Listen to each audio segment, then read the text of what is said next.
Faly miarabantsika rehetra amin'ny anaran'i Jesosy Kristy manona fiadanan'ny tompo amintsika tsirairay avy isan-tokantrano na hoe aiza izay toerana andraisanao fandarana dia manona fiadanan'ny tompo manona fanatrehan'Andriamanitra feno ho anao izay manaraka an'ity fandaran'ity. Misaotra ny tompontsika ny amin'ny fotoana androany satria mbola misy koa ny atao hoe androany ahafahantsika indray miaona ao anatin'ity fandaran'ity ahafahantsika indray mifampizara ahafahantsika mifanohana mifampitondram-bavaka mba tena hoe ho voninahitran'Andriamanitra ny fiainantsika ahafahantsika mandroso bebe kokoa amin'izany atao hoe fiainana miara-dia amin'ny Jesosy Kristy izany. Mandra-paha fotoana ahafahany izay rehetra hiditra. Ny fotoana moa tsy hoe fanomezana fa ny fandarana miankina amin'ny zavatra be da be isaorana tompo androany aloha fa afaka nanao fandarantsika be da be ny fahasarotana ary na dia ataoko hoe ny lafin'ny teknika raha dia efa ela ihany teto mandamina mandrindra fa misy zavatra ohatrany tsy mety kely foana fa ny tena mahafinaritra dia hoe tanteraka ihany ny fandarana androany dia apetraka amintsika amin'ny Jesosy izany androany mba tena hoe izy ny aseto izy ny tariketo izy ny aro sy hamatsy ny fitaovana rehetra mba tsy hahafahan'ny Satana miditra sy misopatsopatra ao anatin'izany mba tena hoe voninahitran'Andriamanitra ny zavatra rehetra izay ataontsika indray amin'ity amin'ity mialohan'ny zavatra rehetra izay afaka mizara dia mizara avy hatrany ny fandaharana dia ao anatin'izay koa dia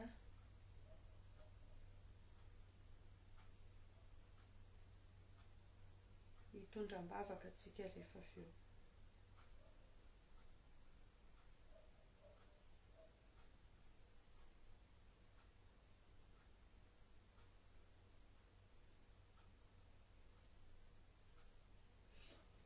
Hitondram-bavaka amin'ny fandaharantsika mialohan'ny tena hanombohantsika an'izay fandaharana izay. Loha hevitra vaovao indray no hodiny antsika androany loha hevitra mahakasika ny ratra anaty izany hoe hianatra isika fampianarana sy hanao vavaka fanafana ny momba ny atao hoe ratra anaty indray androany. Efa nijeritsika teo anatin'ny fandarana maromaro teo aloha ny amin'ireo karazana sakana rehetra tsy ahafahantsika mandray ny anjara voatonja eo anaty fiainan'Andriamanitra ny amin'ireo karazana fomba ahafahan'ny Satana mandoto antsika miampangatsika dia androantsika andinika ao anatin'izay loha hevitra izay dia misy zanak'hevitra anankiray indray androany hodiny antsika dia ny momba ny atao hoe ratra anaty dia hanao vavaka fanafana mahakasika an'izay tsika amin'ity an'ity angatahana mba hizarintsika anaparitaka araka an'izay azo atao tsy fantatry hoe maheno ve izay manaraka maheno tsara ve ny feo an'izay efa manaraka satria tsy afaka tena micontrôle hoe maheno tsara ve tsika izay manaraka.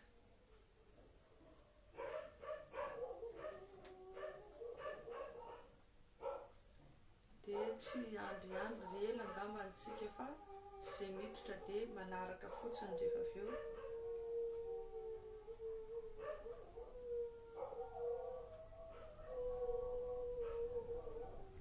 Fa tonga dia miditra ao anatin'ny vavakantsika sady manomboka manakorotana ary mikorontadrotana andro karazana fanahy mihodihody dia tsara angamba tonga dia mivavaka avy hatranytsika alohan'ny hanombohantsika amin'ny fandaharana. Jehovah Andriamanitra rainay misaotra anao izay ny amin'ny fotoana izay mbola omenao anay indray ahafahanay miantso ny anaranao izay eto amin'ity toeran'ity miantso ny anaranao ny tsirairay avy Jehovah any amin'ny isan-tokantrano any amin'izao fotoana izao miantso ny anaranao izay satria ny fanatrehanao no ilainay ary ka Jesosy ny ranao andrakotra n'aiza n'aiza amin'ny toerana misy ny tsirairay avy hamotika sy handrava ny asa maizina rehetra mba tsisy afaka manatrika afa-tsy ny avy aminao rery any. Ianao le andria amin'ny fiadanana, ianao le tompony hery sy ny fanapahana rehetra. Aoka ianao Jehovah no isandratra androany, fa sitraponao Andriamanitra no natateraka an'izao fotoan'izao. Aoka ny ianao ny asa feno amin'ny tsirairay avy, mamindrafo aminay Andriamanitra ny ninona fahotanay, ny elokay ny tsy fahamarinanay rehetra, mamindrafo Andriamanitra ny amin'ny kitoto sy ny tandrevaka rehetra, mamindrafo Jesosy ny amin'ny lotom-po, ny amin'ny fisaintsainana ratsy rehetra, ny ninona mampetipetsina anay, mamindrafo aminay Andriamanitra. Foka ho masina eo anatrehanao zay androany, satria Andriamanitra masina ianao. Aoka andranao Jesosy anadio anay, satria zay madio apo ihany no afaka hitanao. Dia masino zay amin'izao fotoan'izao, amarino indray zay androany, dia misandrateto ny herinao androany, amin'ny anaranao Jesosy ny angatanay izany. Aoka ny herinao fanamasina hiasa mahery, hidina meno ny tsirairay avy indray amin'izao fotoan'izao, mikasika ny foamam-pananay mba hafanay tena hoe matsapa ny fanatrehanao, afanay tena hoe ho tarihanao indray androany. Ianao mihitsy tompo ny asa, ianao ny anazava ny sainay, ianao ny kasika ny foamam-panany tsirairay avy, satria Andriamanitra mpanafaka ianao, Andriamanitra manasitrana ianao. Dia androany Jesosy, aoka ianao ny anomboka manga ny tsirairay any amin'ny isa-tokantrano, amin'izay rehetra manaraka n'izao fandaran'izao, amin'izao fotoan'izao mangataka an'izany amin'ny anaranao. Daoka ny erisosotro faramasinao hiasa ao anatin'ny fandaharana, ao anatin'ny fitaovana, ao anatin'ny feo sy ny sary, zay hoentina manatanteraka an'izao fandaharana izao, mba hafana manome voninahitra ny anaranao. Dia misandrata ianao Jehovah tompo maro amin'ny teny ity, aoka ianao ny asa fanamasina, anao sehatra androany, ny erisosotra mahery avy aminao ny asa sy ameno ny tsirairay avy voninahitra ny anaranao. Andriamanitra ny zavatra tao, ary mba tena hoe anitra kasitany eo anatrehanao zany, amin'ny anaranao Jesosy Kristy avy any Nazareta nanaovana izany vavaka izany. Amen. Amen, amen. Araka ny nolazaiko teo dia androany sika dia hijery lohahevitra vaovao indray, lohahevitra ao anatin'ireo lohahevitra maromaro zay efa nodinihantsika teo aloha. Dia mitohitsika ao anatin'izay hoe inona avy ireo karazana zavatra zay mahatonga ny olona tsy afaka handray ny anjara voatendriny eo anatrehan'Andriamanitra. Nisy taontsika teo aloha dia nijery reo fomba ahafahan'ny fahavalo mandoto atsika, zany hoe souillure de l'esprit, souillure de l'âme. Dia jery koa tsika talohan'ity dia ireo karazana fanilikiliana, ny asana fanilikiliana zay mahatonga ny olona tsy hahita fiteo anatrehan'Andriamanitra, tsy hahazo sitraka eo anatrehan'Andriamanitra, asana fanahy daholo zany. Androany tsika dia jery hoe ny momba ny atao hoe ratra anaty. Ny ratra anaty dia zany hoe ireo karazana ratra mitondra fangiry firiana tsapa avy ao anaty, tsy hoe le maratra misy fery, maratra hita maso reny, tsy ratra ohatran'ireny le izy, fa zany hoe ratra mpanahy, ratra anaty, any amin'ny ainao, any amin'ny fanahinao mihitsiny no maratra. Io zavatra io dia matetika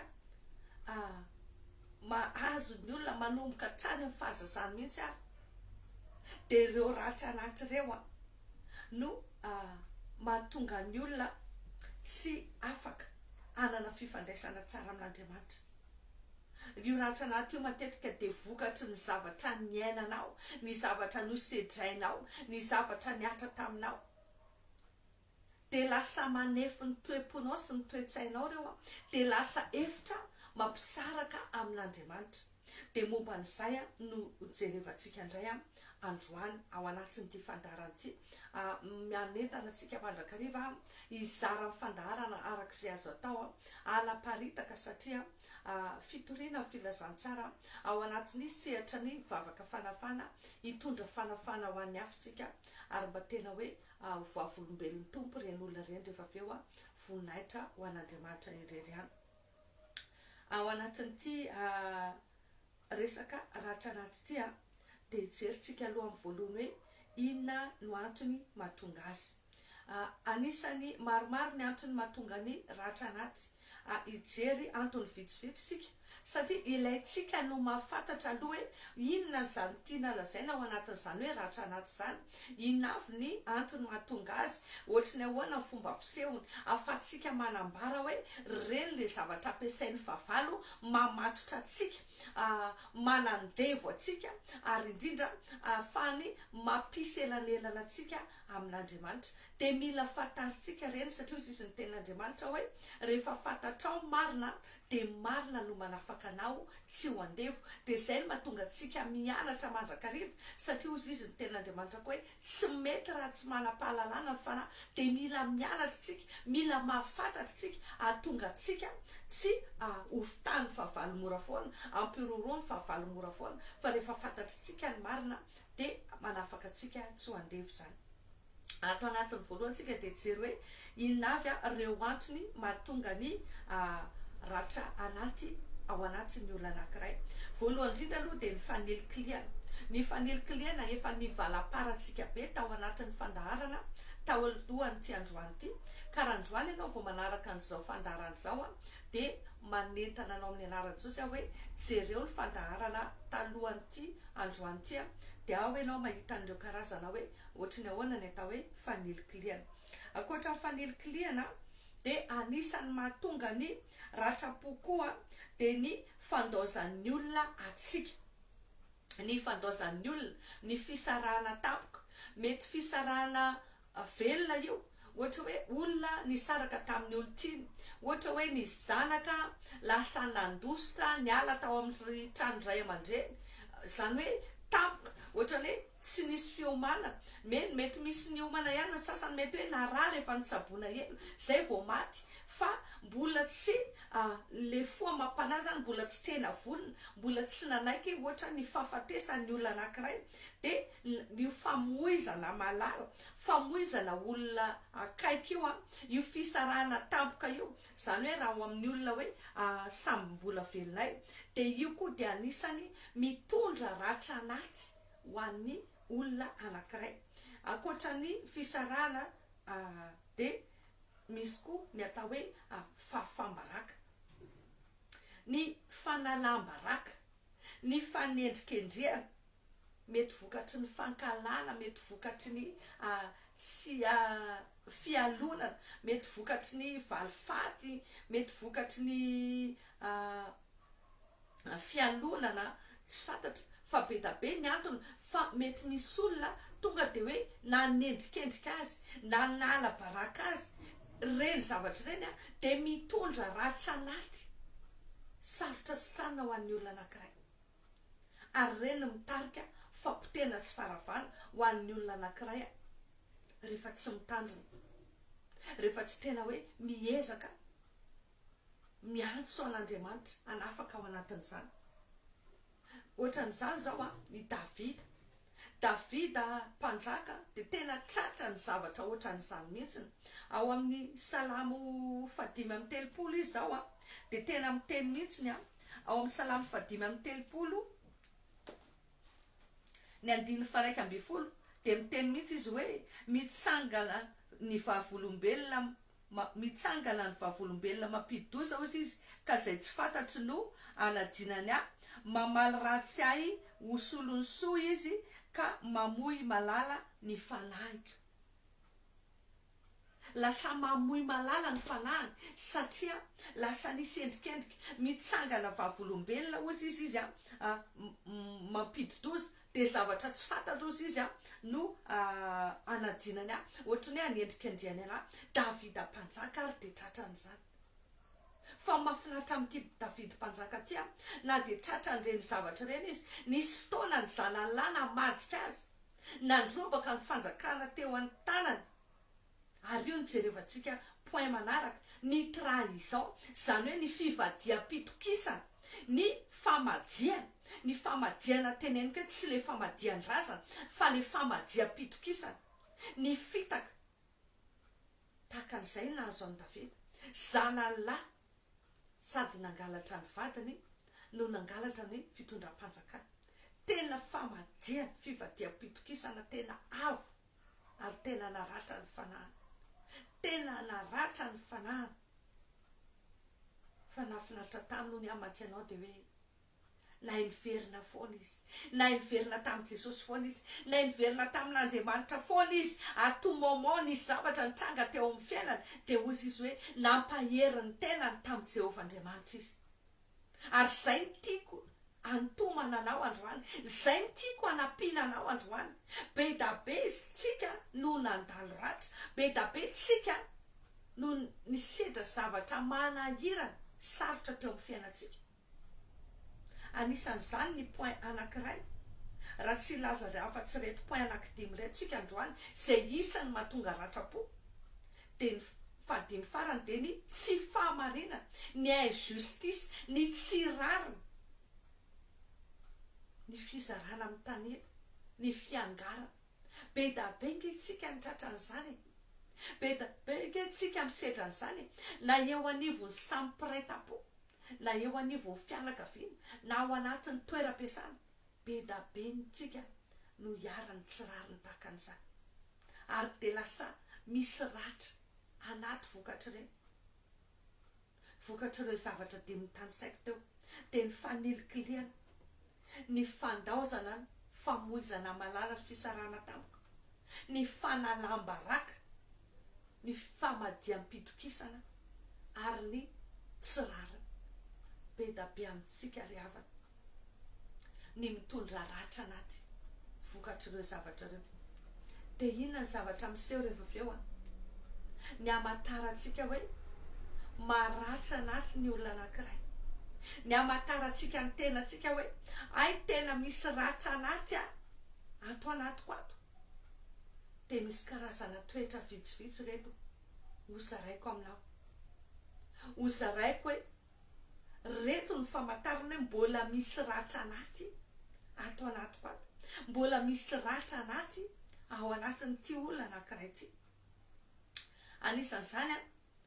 dia indraindray le olona miseho ohatran'ny hoe olona matanjaka be, olona mafy be izy aty ivelany, nefa ny tsapanao izy hoe manana arefo, olona marefo, olona fragile izy ao anaty ao. Fa ohatrany hoe noho ny fiarovan-tenany dia miezaka izy mamorona fiarovan-tena, mamorona karapasy ohatran'ireny torture eny dia ataony misy ohatrany hoe mafy be izy aty ivelany. Io zany dia anisan'ny toetran'ny olona anankiray manana atao hoe ratrapo. Ny olona manana ratrapo koa dia olona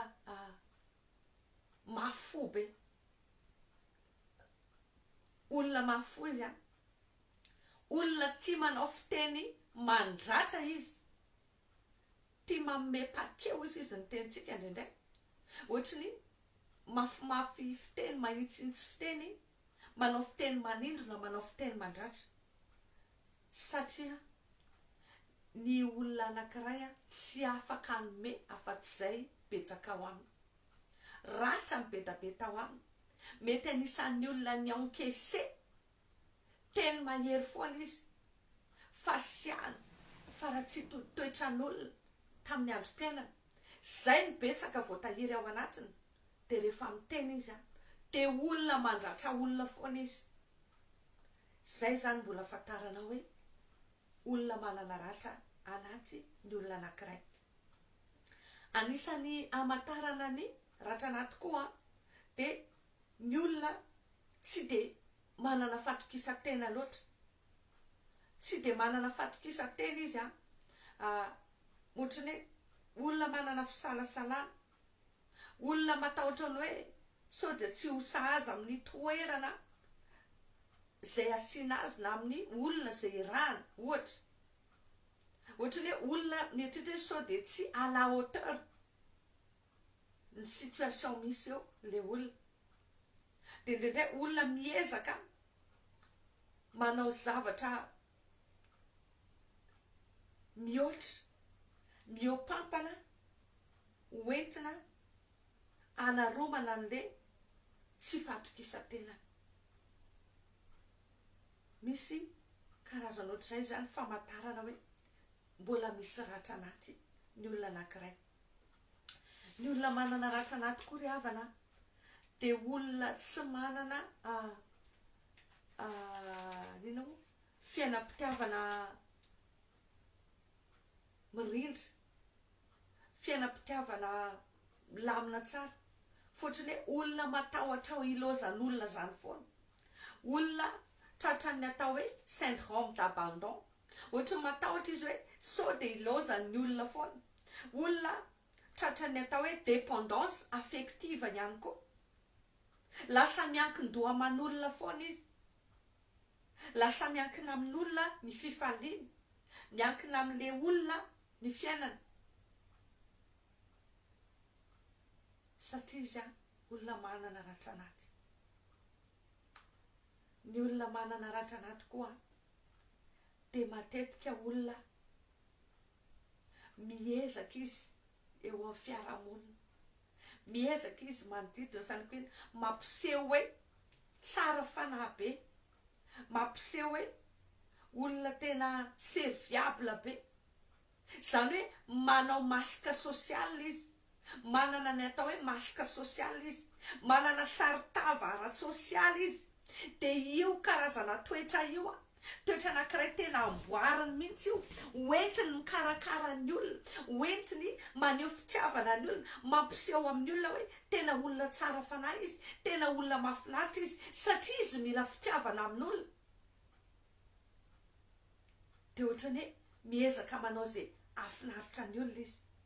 manao fomba rehetra izy hoentiny afalifaly ny olona, mba hividanany ny attention ny olona, mba hividianany ny fitiavany ireny olona ireny. Ary izay ny tena olona matetika ohatra zao hoe ny olona tsy mba nitezainy ray aman-dreny, ny zaza natsangana indrindra ka hoe manana zanaka hafa le olona izay mitaiza azy, matetika dia tratra ny zavatra ohatran'izao, dia lasa ohatrany hoe miezaka manao fomba rehetra hitadiavana sitraka aman'olona, hitadiavana fity aman'olona. Anisany famantarana anankiray koa ny atao hoe ratra anaty dia ny tsy fahamatorana mihitsy eo amin'ny fiainam-pitiavana. Ny olona manana ratra anaty tsy vitany hoe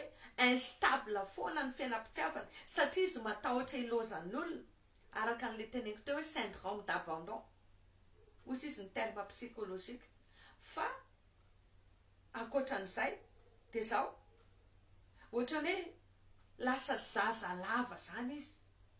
lasa tsy mety matotra mihitsy izy amin'ny fiainam-pitiavana, ohatrany hoe olona lehibe ny fahitanao azy nefa ohatrany hoe se comporter ohatry ny zaza kely izy, tsy mety matotra izy, tsy mety mifanaraka amin'ny taonany ny fahamatorana eo amin'ny fiainam-pitiavana, lasa mitondra tena ohatry ny zaza kely izy, tratran'ny atao hoe syndrome de Peter Pan izy, zany hoe zaza lava mijanona ho zaza mandrakariva izy, satria ao anatin'ny fahazazana izy dia mahatsiaro ohatrany hoe ao izy mahazo tambitamby, ao izy tsy tompona andraikitra, ao izy ohatrany hoe afaka miattirer ny attention ny olona, dia lasa mijanona ao anatin'io toerany mahazaza lava azy io izy. Anisan'ny olona manana ratra anaty koa dia ny olona matetika dia voagejany fanana valifaty, manana lolo-posotro-po izy ao anatiny ao, maloto mandrakariva ny fonofony, ary manana otro-po izy, io mahatonga azy tsy tia tena hoe maneho malalaka ny ao am-pony, afenipeny foana ny ao am-pony, satria raha aneo aminao izy hoe tena tianao izy sao dia ataonao an'izao sao dia ataonao an'izao sao dia ataonao an'izao ohatr'izay foana zany anazy ohatrany hoe sao dia ho ratsy daholo ny zavatra rehetra ohatrany hoe ratsy daholo ny olona dia miaina amin'izay mandrakariva izy. Anisany toetra anankiray ahafantarana ny olona izay manana ratra anaty koa indrindra ka raha ratra anaty vokatry ny tsy rariny no niatra tamin'ny olona io dia lasa manana tendance ho perfectionniste io olona io. Za miteny aminao zao dia tena tsapako mihitsy ry havana hoe tena zavatra tena nahazo azy ny zavatra zany, tena zavatra nahazo azy ny zavatra ary isaorako an'Andriamanitra fa noho ny amin'ny tompo tao anatin'ny fanompoana an'Andriamanitra dia afaka nahodina le izy nahodin'ny tompo le izy hitondra fahatsarana ho ahy mba afaka manome voninahitra anazy satria nisy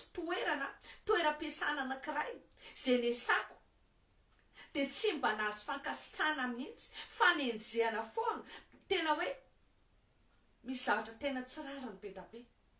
izay niatra tamiko nefany misy mpiara-miasa anankiray ao izay tena hoe manao zavatra be da be ary tena tsy mety fa tsy dia natao ninina mihitsy fa satria za tena hoe nankalaina satria za manompo an'Andriamanitra satria za minao an' Jesosy dia tena nenjehana ary dia tena be da be ny tsy rariny tena hoe natao tamiko dia tao anatin'izay dia miezaka manao ny zavatra rehetra à la perfection mihitsy mba tonga n'le olona hoe mba hahita ny zavatra ataonao hoe mety mba hahita ny zavatra ataonao hoe tsara hoe tena mety angeny ataonao dia tena tsapako mihitsy hoe marina io zavatra io. Ny olona anankiray rehefa diso hiarany tsy rariny loatra dia lasa ohatrany hoe miezaka izy manao ny zavatra rehetra à la perfection nefa nydrendre mampalahelo lasa manimba ny fony reny satria tsy apprécier à sa juste valeur le olona rehefa avy eo. Fa za nefa miteny anao ry havana aoka ianao tsy ho kivy amin'izany fa Andriamanitra kosa mahita ny ataonao, Andriamanitra kosa mahay mankasitraka ny tsara izay ataonao satria Andriamanitra no miteny anao hoe aoka ny zavatra rehetra ataonao tahaka ho an'i Jesosy ary ny ahy dia tena nataoko an'izany mihitsy ataoko ty Jesosy na akasitraka izy na tsy akasitraka ataoko tahaka no anao ty fa ny mahafinaritra dia izao hoe Andriamanitra mamaly anao amin'ny fomba tsy takatry ny saina ao anatin'ireny satria tsy nataonao tontolo ny zavatra fa raha mbola tao anatin'ny ratrapo foana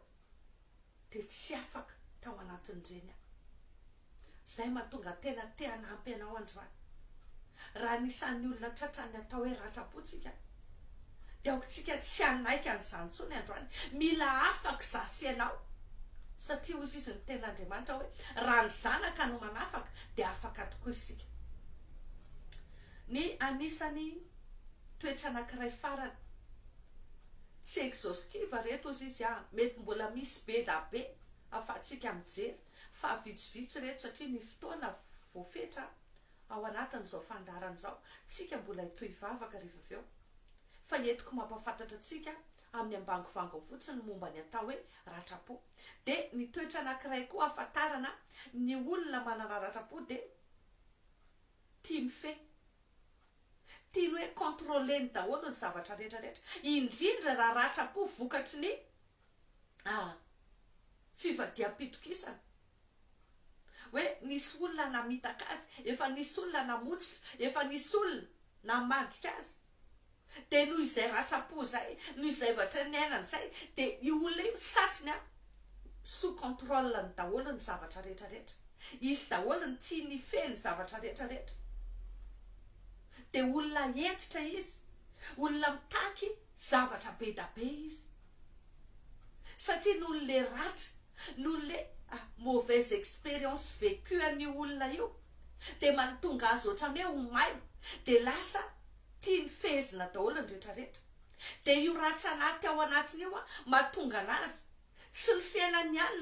no hidirana sy contrôleny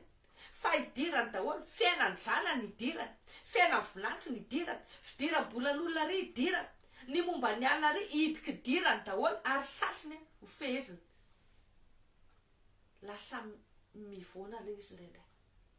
satria le ratra anaty tao anatiny no mahatonga an'izay de ohatrany hoe tsy te alita aloza ntsony izy tsy te hierika ntsony izy de lasa tsy matoky izy hoe sao de isy anjoany reto zanako reto koa sao de ohatr'izao koa mireto manodidina reto de lasa hidirany daholo mivokatra ireo ratra anaty ireo de zao ny olona tratrany ratra anaty de sarotra manana fahadiova-po satria olona ohatrany hoe tsy matoky izy tsy manana fiadana-po izy olona mailomailo mandrakariva izy hoe sao de zao ndray sao de zao ndray indraindray lasa voafatotro ny fiatsaram-belatsy zafady satria ohatrany hoe te hiseho ivelany araka an'le teneniko teo hoe manao masika sosialy izy te hiseho izy ivelany hoe olona tsara olona mahafinaritra olona zao nefa ny ao anaty izy indraindray zavatra de ny vokany de zao hoe lasa tafasaraka amin'Andriamanitra io olona io na du moins tsy manana relation stable io olona io manao fandarana eto de ny connexion moa ty ratsiratsy aty Madagasikara de matetika misy soratra mipotra foana amin'ny écran eo hoe connexion instable connexion lente connexion instable fa ty olona manana ratra anaty koa zany de ohatran'izany ny connexion any amin'ny lanitra manana connexion instable izy tsy matanjaka tsara ny fifandraisany amin'Andriamanitra satria na izy ary ndraindray ohatrany tsy manana fahatokisana tanteraka ny amin'ny fitiavan'Andriamanitra latsaka ao anatin'ny fisalasalana izy misy olona anankiray de olona tena fantatro mihitsy izy olona tena akaiky ary olona tena anisany ny ainany ty atao hoe ratra anaty ty izy de rehefa miresaka fivavahana rehefa miresaka ny hoe ohatrany ahoana fiainana any an-danitra fiainana mandrakizay toy izy hoe zany aloha de efa tsy hay zany aloha de mbola tsy hay efa tsy hay intsony mbola tsy hay aloha na hoanina ntsony izy hoe fa ahoana no ataonao hoe tsy hay fa ahoana ianao no manaiky hoe hivavaka ianao nefa ny mbola tsy fantatrao na ho voavonjy ianao na tsy ho voavonjy verimaina aneo a zany ny fotoana nimponao an' Jesosy raha izany tsy nanana assurance mihitsy izy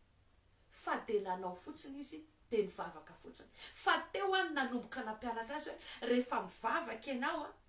de mila manana fahatokina anao manantrina an'Andriamanitra eo amin'ny seza fiandrianany manana fahatokina anao noho ny amin'ny fitiavany noho ny amin'ny Jesosy Kristy mila manana fahatokina ianao rehefa ny fony ianao ny bebaka ianao de tena namela ny elokao Andriamanitra de mila manana fahatokina ianao hoe mivavaka ianao de tena ho any an-danitra ianao zany fa ny olona manana ratra anaty de olona tsy manana assurance de lasa tafalatsaka ao anatina fisalasalana mampatsiaro ny tenin'Andriamanitra anankiray mihitsy ny ty hoe any amin'ny tenin'Andriamanitra ao amin'ny Isaia faraika amby 10 ny 120 de hozy izy ny tenin'Andriamanitra hoe izao de zao izy no mpampionona anareo koa nahoana ianao izy no de matahotra ny zanak'olombelona mety maty sy ny zanak'olona zay atao tahaka ny ahitra ka manadino an' Jehova mpanao anao ndraindray tsika no ny ratra anaty de varinany amin'le olona nandratratsika varinany amin'ireo circonstance reo karazana zavatra zay namotika atsika de adinitsika Andriamanitra le Jehova nanao atsika fandroantsika mila miverina tena tiatsika ny Andriamanitra ny olona riavana mety manilikilika atsika ny olona mety namitaka atsika ny olona mety nanala baraka atsika ny olona mety nampifilafila atsika ny olona mety niangatra nanao ny tsirariny tamintsika fa za miteny anao ny zavatra rehetra zay nataonao de eo anaty an'Andriamanitra reny hita an'Andriamanitra reny aoka tsika tena ho conscient tena hoe ho tonga saina manomboka androany fa ny ratra anaty ny ratra-panahy de mahatonga ny fanahintsika izarazara, mahatonga antsika arefo, mahatonga ny fiainam-panahintsika tsy tena ho tafatsangana tsara satria maninona tsy tena afaka mifantoka tsara amin'ny fiainam-panahintsika tsika, tsy afaka mifantoka amin'izay fomba ahafahantsika mampandroso ny fiainantsika tsika fa lasa miditra amin'ny tsy tokony hiderana, lasa mandany kaloria amin'ny zavatra tsisy dika, lasa variana ohatry ny hoe mividy fitiavana, manao zay mahafalifaly ny hafa, manao zay mahafinaritra ny hafa, lasa mila sitraka amin'olona tsika fa tsy olona ny ilantsika sitraka fa Andriamanitra. Indraindray mety lasa manimba ny hafa mihitsy tsika amin'ny alalan'ny teny mahery, ny amin'ny alalan'ny teny mandratra. Efa ny Andriamanitra tena miteny hoe aoka tena hoe amin'ny fitiavana teny mamisiry no ifampizarantsika ary ny ratranaty de mahatonga antsika tsy afaka iorina amin'ny tenin'Andriamanitra. Andriamanitra miteny hoe malala eo imasoko ianao, be voninahitra ianao sady tiako, fa ny olona manana ratranaty tsy manana estime de soi, tsy manana assurance de soi, mihevitra ny tenany tsy à la hauteur foana ny amin'ny zavatra rehetra satria disona ilikilika loatra izy, disona atao tsinotsinona loatra izy. Zay mahatonga ahy androany te hitarika anao ao anatin'ny vavaka androany, inona ny zavatra tsapanao tena mafy teo amin'ny fiainanao ka mbola tsapanao, mbola manelingelina anao mandraka ankehitriny, hiditra ao anatin'izay vavaka momba ny ratra-panahy zay tsika, zay ratra anaty zay tsika androany, manentana anao amin'ny anaran'i Jesosy ahy. Inona ny zavatra tena nampangiry firy anao? Le izy angery avana teneny hoe ratra-panahy, fa tsy haiko ianao raha mba tahaka, fa za tena nisy an'izany, ohatra misy fery mihitsy atao anatin'ny foko, henoko tena mangiry firy mihitsy, ary misy fotoana teny alefa, reny teny alefan'ny olona mandratra anao reny le zana-tsipika amin'ny rehatra de alefany tonga de mitsatoka le efa maratra iny, henonao mihitsy ohatra mbola misy zavatra mitsatoka. Mila miongotry reny androany, mila miongotry reny androany.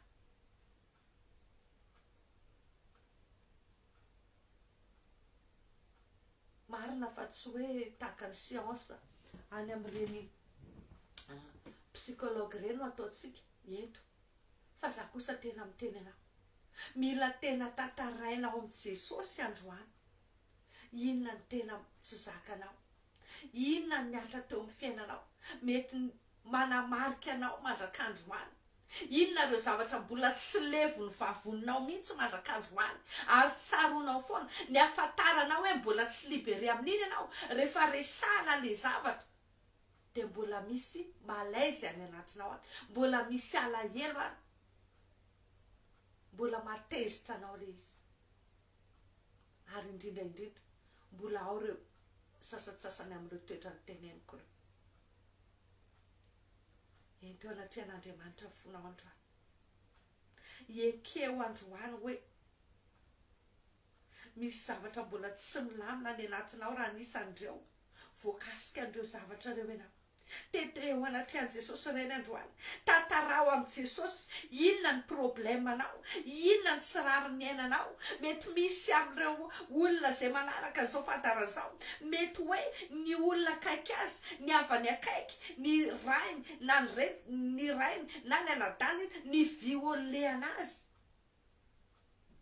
Tena tsaroko mihitsy zany tamin'izany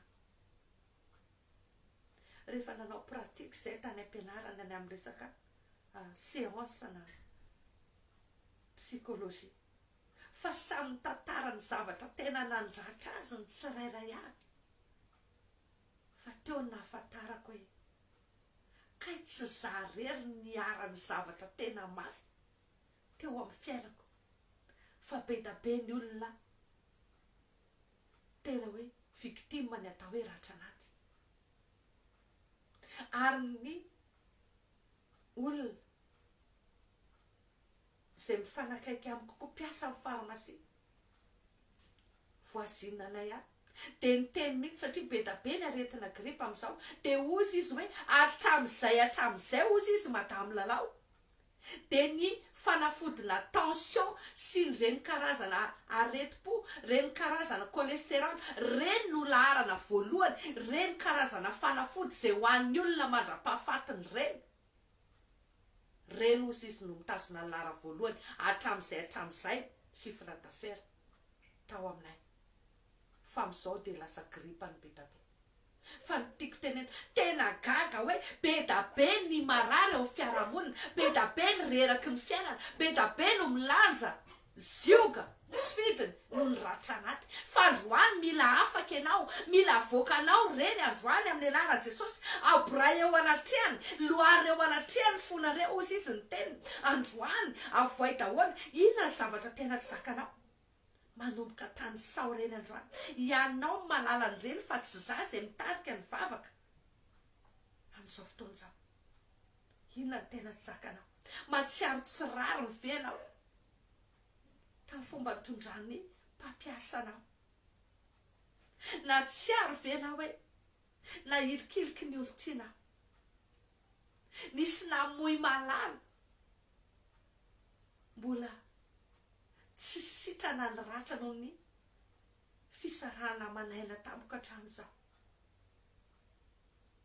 tsory amin'ny Jesosy daholo reny androany tsory ao anatrehany Jesosy daholo reny riavana Jesosy tsy andatsanao zany Jesosy tena tianao mety misy tratrany fa milikiliana fantatry Jesosy tsara zany tena fantany zany tena niainany zany fa izy ary dia tena niteny mihitsy teo amin'ny hazo fijanona hoe raha eo nahoana ny dia mafoy ahy ianao fantany zany mila anao mitsotra androany mila anao manaiky androany eny teo amin'ny Jesosy inona ny zavatra mandratra anao inona ny zavatra tsy zakanao inona ireo tsirariny rehetra izay natao taminao inona ireo karazana fahafambaraka izay nahazo anao Jesosy koa nalay mbaraka za miteny amin'ny resaka aminao zao ry havana dia anisan'ny olona ny aina ratra anaty nandritra ny taona ela fisaoraka an'Andriamanitra nisy mpanompon'Andriamanitra nda nampianana afaka tao anatin'izany tamin'ny anaran'i Jesosy fa za dia anisan'ny olona nitondra fahafambaraka ary tsy olona lavitra fa olona akaika olona tao anatin'ny fianakaviako na nendrikendrika ny apanga ary saika motika ny fiainako hatrany an-trano maizina nanao fomba rehetra saika amtehana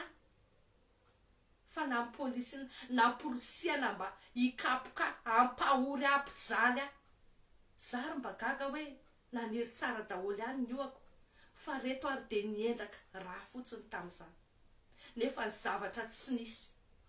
tsy arakaraka ny zavatra sosy ny fikarakarako nataoko an'le olona ny zavatra navaliny anahy fa saika tsy afaka tamin'izany aho saika namoy foa fa za miteny anao tena tsara Jesosy satria ny devoly kay mahafantatra hoe za dia olona anao an'izao asa zao aty ariana aty dia sakatsakana eny amin'ny fomba rehetra ary misaotra an'Andriamanitra fa olona tena efa lona be tao anatin'ny vavaka tao anatin'izany fa raha tsy zany aho tena saika potika fa saingy izao ny ratra sarotra tamiko tsy nisy tena nampianatra an'izany tany amin'ny toerana nivavahana nisy aho taloha tsisy tena nanampy anana afaka an'izany nieritreritra hoe namela nieritreritra ny lamina kanefa rehefa resana le izy dia ohatry mbola tsaroko hoe maratra ny ao anatin'ny foko indrindra le olona nanao anazy indraindray mbola mitsikikiki mitokitokiky me izy rehefa mitantarana izy nefa ny zavatra ny atramanaina teo amiko dia tsapako hoe nandratra le izy fa isaorako ny tompo fa rehefa afaka ianao dia misy fiadanana, misy fiainana ao anatinao. Ny tantarako an'izany anao androany, tiako tenenina anao hoe mbola afaka manafaka anao Andriamanitra. Mbola afaka manafaka anao ninina zavatra mangejanao, fa tsory ao anatrehany ireny. Lazao inona no mety hoe tsy zakanao.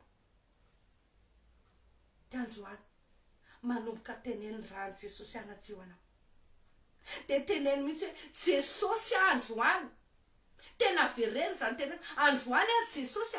mamela n'in'olona iny. Dia teneny mihitsy ny anarany mamela an'ireo olona reo Jesosy, reo olona zay nanao tsirariny tamiko reo, reo olona zay nanala baraka reo, reo olona zay nanilikilika reo, reo olona zay niagatra nanao tsinitsinina reo. Mamela an'ireo Jesosy androany. Dia za koa Jesosy mifona eto anaty anao, ninina tsiraro, ninina toetra ratsiko, ninina alahelon'ireo olona reo tamiko, faoka andranao Jesosy anadio andro aoka andranao amin'ny mafy ninina reo fomba rehetra nafany Satana, ny apanga. Androany Jesosy aoka nyery ny fanamasinao amin'ny mafy fa nireo lasa ratsiko rehetra ato anatiko. Levony amin'ny afinao reo fanamasina, any anatin'ny subconscient nay tsirairay avy, any anatin'ny fitadidianay, any anatin'ny sainay, any anatin'ny fonay, any amin'ny ainay ihany, fa fao daholo ireny dia pitosina vao amin'ny ranao Jesosy. Aoka nerinao fanamasina na vao anay indray. Aoka Jesosy le balsama avy aminao nomenao ny tsirairay avy indray androany, hanisitrananao ny ferinay. Enao ny anisy plaster anaovana pansement ny feriny tsirairay avy androany, amin'ny anarany Jesosy tonomboko. Fa sitrana ny fery rehetra androany, sitrana ny ratra anaty rehetra androany, manolatra zany dia fafany zany androany,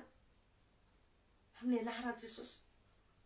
Mangataka izay Jesosy omeo hery zay azakanay ny amin'ny zavatra mitranga rehetra amin'ny fiainanay. Omeo hery zay Jesosy afaly mazaka ny amin'ireo olona rehetra zay mifanerasera aminay, ka olona tsy maintsy mijanona mifanerasera aminay. Fa zay kosa Jesosy mangataka ireo olona rehetra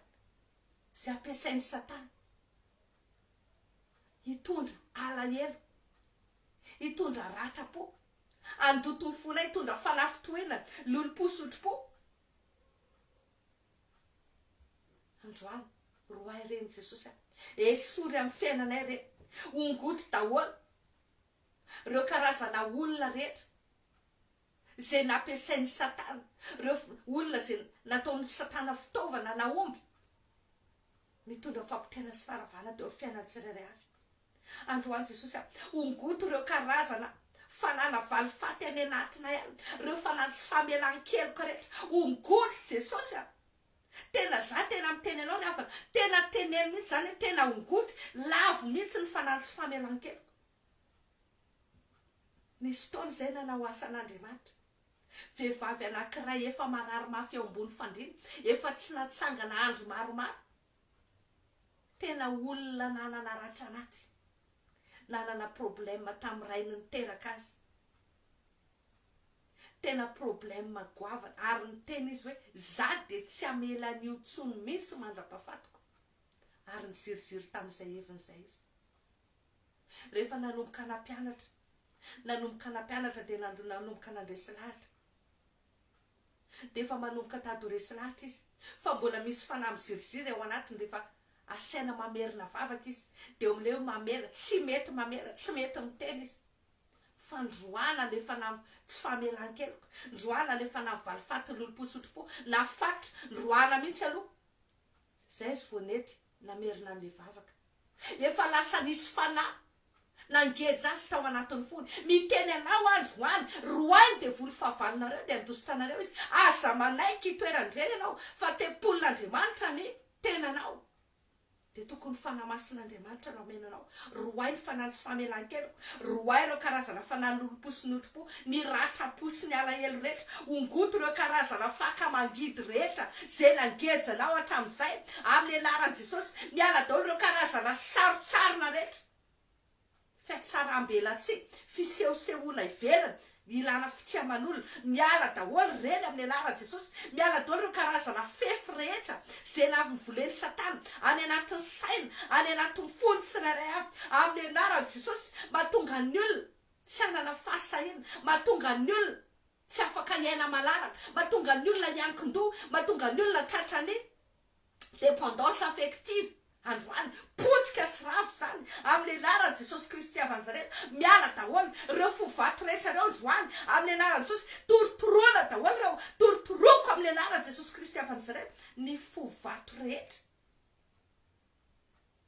De androany Jesosy omeo fo nofindray zay, le fo avy aminao de avozy ao anatin'ny fonay ao Jesosy ny fitiavana anao. Aoka zay tokony fitiavanao, aoka zay Jesosy anana ny atao hoe fatokisantena, fatokisantena anaty noho ny fitiavanao anay, noho ny herinao zay miasa ty anatinay, fa tsy andry feon'olona, tsy andry fakasitran'olona, tsy andry ny fomba fijerin'ny olona anay vo afaka atoky. Feno fitiavanao Jesosy aty anatinay aty. Aoka zay Jesosy atoky sy ianiko amin'izany hoe fitiavanao zany, lehibe ny fitiavanao ianao teny hoe fitiavana mandrakizay no fitiavanao anay. Malala eo masinao zay. Aoka zany fitiavanao zany Jesosy no tena ifikiranay manomboka izao amin'ny anaranao zany, amin'ny anaranao kosa afatra ireo fanahy fanilikiliana rehetra, afatra ireo karazana fanahy mampitoka monina rehetrarehetra, afatra ireo karazana fanahy mampisaona rehetrarehetra, ireo fanahy mampahory rehetrarehetra, ireo fanahy mahireritena rehetrarehetra, ireo fanahy niakivina sy ny fanampanala baraka rehetra, afatra amin'ny rano Jesosy ireo, de potena siravana amin'ny anaran'i Jesosy Kristy avy Nazareta. Ireo karazana toe-javatra rehetra, ireo karazana circonstance maléfique rehetra namboarinareo hitondra fafambaraka, hitondra tsiraro, hitondra fivadiam-pitokisana, hitondra fanilikiliana, hitondra fisarahana, fandaozana eo amin'ny fiainany tsirairay avy, na amin'ny fiainanay tsirairay avy, na amin'ny zanakay sy ny taranakay. Tolonay tsy ambininy tsony zany, hozonay asa maty ny asanareo, zay rehetra fananana arakaraka anay, mety misy hatramin'ny ray aman-dreny, hatrany amin'ny razambe nefa tratran'ny reto olona reto, fandroany amin'ny anaran'i Jesosy, mialinareo, avotsorinareo reto olona reo, avotsorinareo reto olona reto amin'ny anaran'i Jesosy. Satria ny zanaka nefa tonga nafaka andreo. De raha ny zanaka ny manafaka de afaka tokoa zay. De misaotra Jesosy fa nampahoriana ianao, na laim-baraka ianao,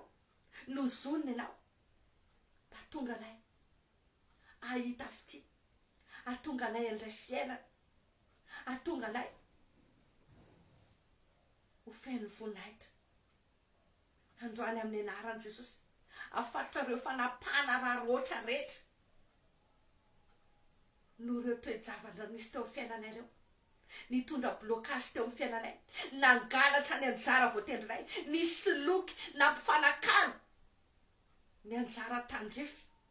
ny anjara valim-bavaka zay tokony raisanay hatramin'izay amin'ny anaran'i Jesosy Kristy avy Nazareta. Rava daholo ny fifanakalozana rehetra, rava daholo ireo karazana pacte rehetra, ireo karazana transaction maléfique, manjijy amin'ny anaran'i Jesosy zay rehetra makasika anay ka nangalarinareo, avereny zany, avereny zany, avereny amin'ny anaran'i Jesosy. Fa olona efa feno zay, olona efa sitrany zay, manana ny herin'Andriamanitra zay, ary zanak'Andriamanitra zay, ny lanitra sy ny tany miproklame fa zanak'Andriamanitra zay, ary ny herin'Andriamanitra zay mahazanak'Andriamanitra nefa melony anay amin'izao fotoana izao, de amin'ny anaran'izany hery zany no andraisanay, andrombahanay ny anjara voatendretra tokony na raisinay hatramin'izay amin'ny anaran'i Jesosy Kristy avy Nazareta. Zay tsy manaiky tsony, ninona fomba nentinareo ny ampangananay, na namelohanareo, nangalarina ny anjara voatendrinay, fa faly zany, ravo zany amin'ny anaran'i Jesosy Kristy avy Nazareta. Tsy manakely, tsy manam-pahefana aminay tsony, fandroany Jesosy. Aoka ianao ny aniraka ny anjelinao, aoka anao ny aniraka ny fanamasinao le ratsan-tananao velona aka n'izay rehetra tokony anay irécupérer n'izay rehetra tokony anay any amin'ny monde de ténèbres any amin'ireny karazana prison spirituelle rehetra reny avereny Jehovah zay rehetra tokony anay satria anao ny teny hoe tsy fantatrao va tsy renao va fa Andriamanitra mandrakizay Jehovah ianao no Andriamanitra mpamerin-jariny aminay aoka ianao Jehovah merin-jariny rehetra ho an'ny tsirairay avy amin'ny tianao ity dia izay rehetra efa mitady ny anaranao izay rehetra miaika eto anaty anao izay rehetra nositranao tamin'ny ratrany sitran'izay madio zay dia efa manana ny herifeno afanay mandrany ny anjara voatendrinao anaty anao dia androany Jesosy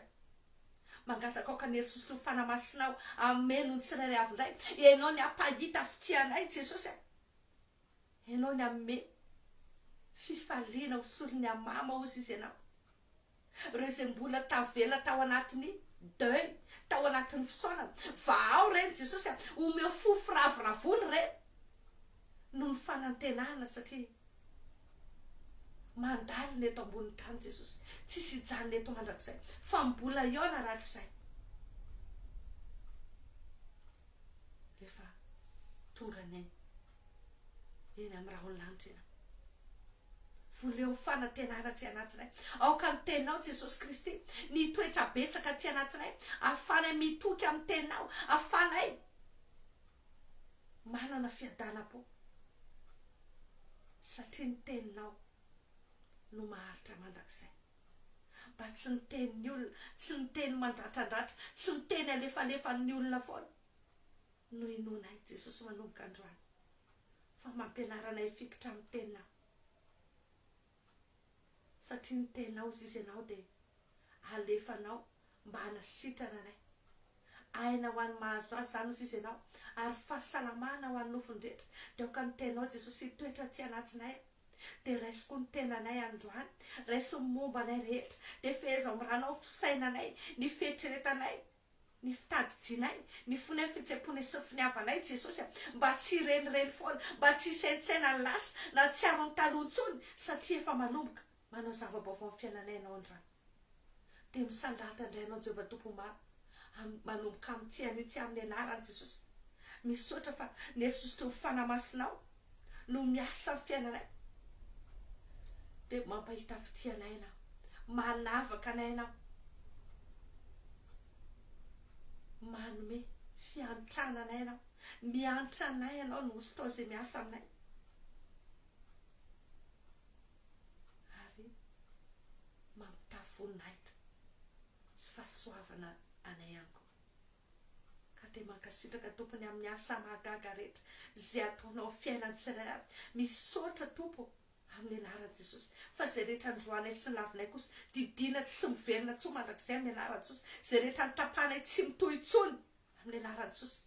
ary fatrako fanampamaly faty rehetra tsy hamaly faty aminay sy ny ankonanay fianakavianay namana mantsakaizanay izay rehetra mahakasika anay sy ny fanananay rehetra na ny tsanan tanàna indrindra fa ireo mpanasoanay ny bienfaiteur anay rehetra ny anjara voatendrinay ny anjara lovanay ny anjara fitena sy valim-bavakay rehetra fa sy ho fefy zay Jehovah dioka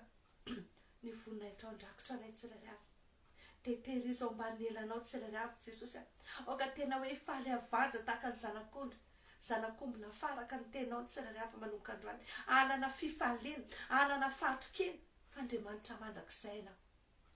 ary tianay amin'ny fitiavana tsy mety levina ianao ny teny mihitsy hoe ny famindramponao tsy hitsoaka aminay izany aoka izany ny fikiranay Jesosy dia mba tsy herikerika foana izay fa ho faly mahita ny fahasoavana dia mankasitraka tompo malalany amin'ny fotoana izay nafanay fampitondram-bavaka indray misaotra Jesosy ny amin'ny famatsianao na ny amin'ny herinaratra zany mba tsy tapatapaka na ny amin'ny connexion mba tsy tapatapaka misaotra ny amin'ny heritanjaka sy fahasalamana misaotra tompo ny amin'ny communauté zay foronao amin'ny alalan'ity groupe ty fa dia ray ao aminao zay Kristy dia miara mangataka nyzany vavaka zany amin'ny anaranao zay Jesosy dia misaotra satria sisy ianao hoe raha misy olona roa miara mangataka mifanaiky angataka zavatra amin'ny anarako dia ataoko izany izy ianao maromaro zay Jesosy miara mifanaiky angataka an'izany atao amin'ny anaranao dia misaotra fa matateraka an'izany ianao ho voninahitry ny anaranao dia raisy Tompo hidera sy ny haja voninahitra ho anao mandrakizay Jehovah Tompo maro amin'ny anaran'i Jesosy Kristy asinay tomboka sy andrana Jesosy amin'ny vavaka izany. Amen. Amen. Amen. Soarana ny Tompo ny amin'ny fotoana androany mino aho fa nanampy ianao indray izay fandaharana izay. Raha tsapanao fa tena nasoanao fandaharana dia tena zarao aparitao amin'ireny karazana groupe évangélique be da be, aparitao